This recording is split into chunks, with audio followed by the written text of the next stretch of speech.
Hello everyone, my name is Bombshow. You're welcome to my channel. It's Bombshow Television. Musho my latest musho zviri kupisa zvega zvega. Kana uri munyowa, don't forget to subscribe to our channel. It's Bombshow Television. Nasi ndava good news. Kana une business raunoita imborisa mu comment section unoona kuwana nonechi ne customer kana munhu anozvida.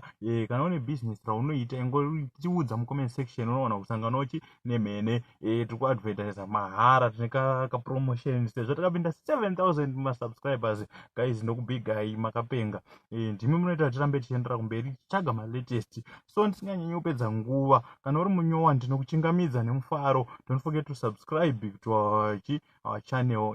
Get into today's story and don't forget to advertise your business with us. Number munozowana pa description ye channel kana kuti ndichadzisa mu comment section.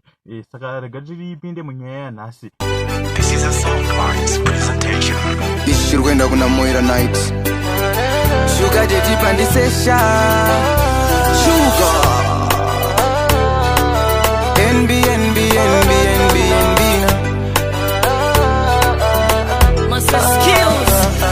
Baby terera ndine mashoko ako.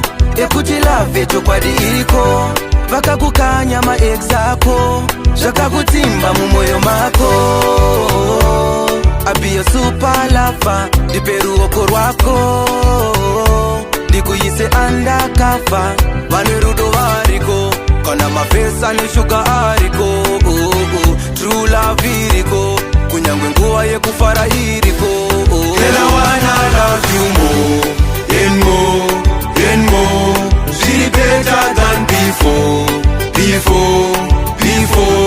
Mami pesa pa wanga uri kupi. Apa ndisikuzoita pet movie. Girl, I wanna love you more and more.